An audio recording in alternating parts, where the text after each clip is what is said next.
Hey everyone, welcome back to Speak Flow, where English flows naturally. I'm Sophie. And I'm Jake. Hey Sophie, how are you? And I mean actually, not the I'm fine version. Actually, how are you? Today I'm a lot of things. I'm a little tired because I stayed up too late, but I'm also kind of excited because I'm starting a new project at work.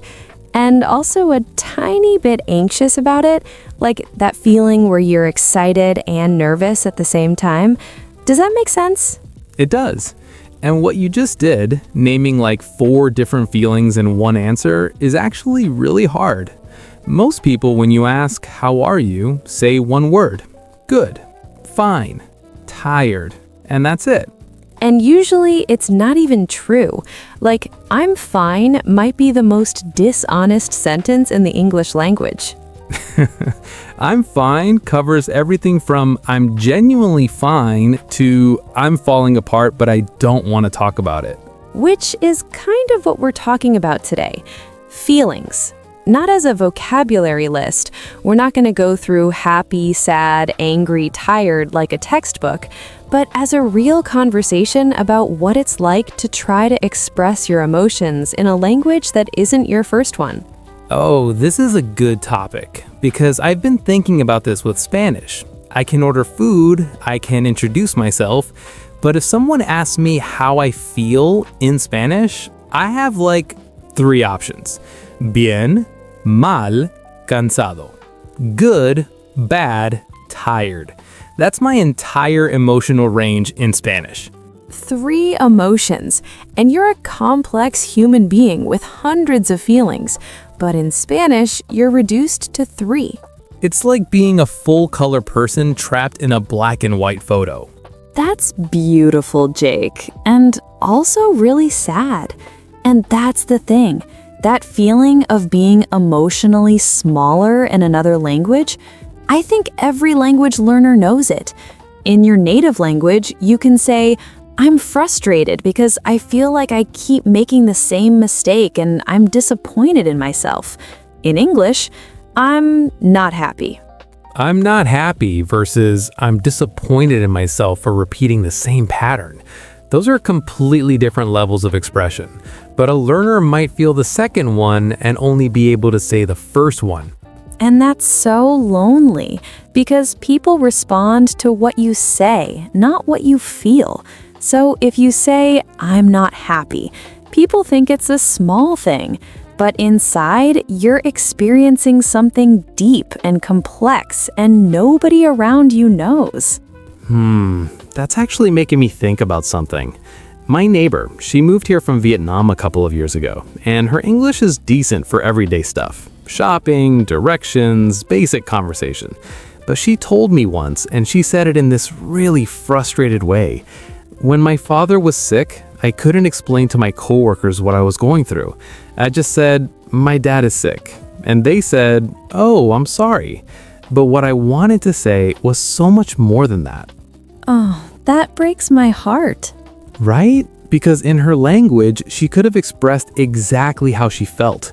The worry, the guilt of being far away, the fear, all of it. But in English, all she could manage was, my dad is sick. And the response she got matched the simplicity of what she said, not the complexity of what she felt. People respond to what you say, not what you feel. That's really the core of this, isn't it? I think so. And it goes both ways. Sometimes you're feeling something wonderful, like this incredible joy. And in your language, you describe it with all these specific words. But in English, you say, I'm really happy. And it sounds flat. It sounds like everyone else is happy. But your happy is specific and unique, and I'm really happy doesn't capture it. Okay, I want to talk about something related to this, the I'm fine problem, because I think I'm fine is where most people get stuck, not because they don't know other words, but because I'm fine is safe. What do you mean? Like if someone asks, how are you? And you say, I'm fine. The conversation moves on. Nobody asks follow-up questions. Nobody digs deeper. It's a social exit. You give, I'm fine, and the door closes. Oh, so people use I'm fine not because they don't have other words, but because they don't want to open a conversation they can't handle in English. Exactly. If you say, actually, I'm feeling a little overwhelmed because I have a lot going on at work and I didn't sleep well and I'm worried about my mom. Now the other person is going to ask questions, and you need to answer those questions in English, under pressure, with emotions involved. So I'm fine is self-protection. You're avoiding a conversation you're not sure you can have. And I get it. I do the same thing in French. Someone asks me something emotional, and I default to ça va, which is the French I'm fine, because going deeper would mean navigating feelings in a language where I don't have the precision I need. The precision. That's such a good word for it. Because the feelings are there, you know what you feel, you just can't be precise about it. Right. In your language, you might have a word for that bittersweet feeling when something ends and you're sad it's over, but also grateful it happened. And in English, I'm sad, but also happy, kind of both. It sounds confused, but you're not confused at all. You know exactly how you feel. You just don't have the English for it. You know what's interesting? English actually has a lot of emotion words. Like the difference between sad and disappointed and heartbroken and melancholy and down and bummed out. Those are all different types of sad. But learners often only know one or two. And even native speakers don't use most of them. When's the last time you said melancholy? I have never said melancholy in a real conversation, but I felt it. I just call it kind of sad, but like in a nice way. Sad in a nice way. That's actually a perfect description of melancholy. And honestly, that's how real people describe feelings. Not with one perfect word, but with messy descriptions. You know that feeling when, or it's kinda like, or I don't know how to explain it, but... And that is actually a strategy, right? You don't need the perfect word, you can describe the feeling. Yes, and I think this is what learners miss. They think they need to know the exact word. I'm overwhelmed, or I'm nostalgic, or I'm conflicted. And sure, those words are useful, but native speakers describe feelings all the time with simple words. I feel weird about it. I'm in a mood. I don't know. Today was a lot. None of those are precise. All of them are perfectly natural. I feel off. What does that even mean? It means something's not right, but you can't explain what, and it's perfectly acceptable. Nobody says, "What do you mean by off? Can you define the specific emotion?" They just say, "Yeah, I get that," and move on. So the pressure to find the perfect emotion word is self-imposed? Mostly, yeah, because in real life, people are incredibly vague about their feelings. I'm kind of stressed. I'm fine, just tired. I don't know. Today was a lot. None of those are precise. All of them are perfectly natural. Today was a lot. I use that one constantly. It doesn't describe any specific emotion, but everyone understands it. Because feelings aren't always specific. Sometimes you just had a lot of a day and you can't break it down further. And that's human, not a language failure. And you know what I've noticed? English speakers have this whole secret code for feelings. They don't actually say the feeling, they hint at it. And if you don't know the code, you miss it completely. Oh, that's so true. Like what? Like, it's been a week. That sounds like a statement about time, but it actually means I am emotionally and physically exhausted, and I need you to understand that without me explaining every detail. 5 words carrying that much weight. And I could use a drink. That's not really about wanting a drink. It's about today was stressful and I need to decompress. I'm hanging in there, which technically means you're surviving, but the subtext is things are not great, but I don't want to complain. Hanging in there is such a specific tone. It's brave sadness. You're not fine, but you're coping. And this is so hard for learners because the words are simple. I'm hanging in there. It's basic vocabulary. But the emotional meaning, that's hidden. You'd only know it from experience or from someone explaining it. Same with I've been better. Someone asks, "How are you?" and you say, "I've been better." That literally means I was better before, past tense. But emotionally it means I'm going through something, but I don't want to make a big deal out of it. So many feelings in English are communicated through understatement. You say less than what you feel, and the other person is supposed to read between the lines. Which is incredibly confusing for someone who learned English from textbooks, because textbooks teach you that happy means happy and sad means sad. They don't teach you that, yeah, it's been a day means I'm barely surviving. It's been a day and it's been a week, both just describing time, both meaning I'm falling apart. And on the positive side too, I can't complain sounds negative, like something is wrong but you're choosing not to mention it. But it actually means things are good.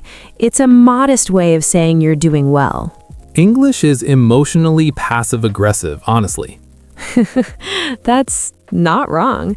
We express feelings by pretending we're not expressing feelings. I'm fine when we're not fine. I can't complain when things are great. It's been a week when we're devastated. Everything is coded. And if you're learning English and you feel like you're missing something in conversations, you might be missing the emotional code, not the vocabulary. That's such a good insight. The words are easy. The feelings behind the words, those are the real lesson. Okay, but let me push on this a little, because there are moments when being vague isn't enough. Like if you're having a serious conversation with a friend, or with a partner, or even with a therapist, I feel off doesn't cut it. You need more. That's true. And those are the hardest moments in a second language. Because emotional conversations require two things at the same time: vulnerability and language skill. And when you're already feeling vulnerable, your language skills shrink. We talked about this before. Emotions send you back to your native language. The brain goes home. The brain goes home. So you're in this impossible situation where you need English the most, and your brain is the least willing to cooperate. So what do you do? I think you give yourself permission to be messy about it. You say, I want to tell you how I feel, but it's hard for me in English, so please be patient. And then you try, with simple words, with descriptions, with gestures if you need to. I feel like something heavy on my chest, like worry, but not exactly worry, bigger. That's not grammatically beautiful, but it communicates something real. And that's what matters. The person listening doesn't need perfect sentences. They need to understand you. And most people will help you. If you say, I don't know the word, but it's like, they'll often suggest words. Do you mean anxious, overwhelmed, scared? They'll meet you halfway.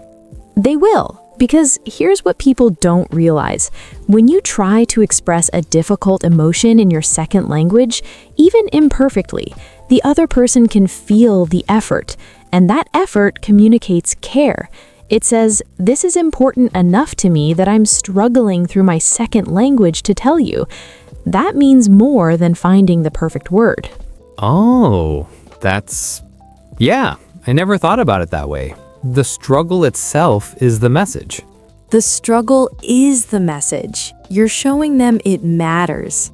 Can I share something that happened to me? This is going to sound silly, but it was actually meaningful. I was doing one of those Spanish language exchange calls, and the topic was, what makes you happy? Simple question. And I wanted to say something real, not me gusta pizza, something actually personal. And I try to say, I feel most at peace when I'm walking my dog early in the morning and the neighborhood is quiet. And what came out was something like, I am calm when I walk my dog in morning, no noise. And the woman I was talking to said, oh, that sounds beautiful. And I thought, she understood. Not every word, but the feeling. She got the feeling through my broken Spanish. And I almost cried, which would have been very embarrassing on a video call with a stranger. That's not silly at all. That's the whole point. The feeling got through, even though the language was imperfect. No noise instead of the neighborhood is quiet. But she understood no noise. Because feelings don't need perfect grammar. They need honesty. Can we talk about something lighter for a second? Because I want to bring up the weird feelings that English has words for and other languages don't. Or the other way around. Oh, I love this. Like saudade in Portuguese, that feeling of missing someone or something you love. English doesn't really have one word for that. Or hygge in Danish, that cozy, warm, comfortable feeling. English doesn't have that either. We just say cozy, which doesn't quite capture it. And English has some that other languages don't. Bittersweet, the idea that something is happy and sad at the same time. A lot of languages don't have one word for that. Secondhand embarrassment, when you feel embarrassed for someone else. That's a very specific emotion. Oh, I feel that all the time. Watching people on talent shows, constant secondhand embarrassment. Or hangry, angry because you're hungry. That's not even a real word technically, but everyone knows it. I am very hangry sometimes. Mia hides from me when I haven't eaten. Even the cat knows. And I think this is actually a beautiful thing about language. Every language sees emotions slightly differently. There are feelings that exist in your language that English can't capture in one word. And that's not a limitation of English, it's a richness of your language, something to be proud of. So, if you're learning English and you can't find the word for how you feel, maybe the word doesn't exist. Maybe your language has something that English needs to borrow. I love that. Your language isn't the problem, English is the one with the gap. That's a really nice way to flip it. All right, everyone, thank you so much for being here today. Subscribe if you're new. We do this every week, and a like really helps other learners find us. Share this with someone who keeps saying, "I'm fine," when they're not.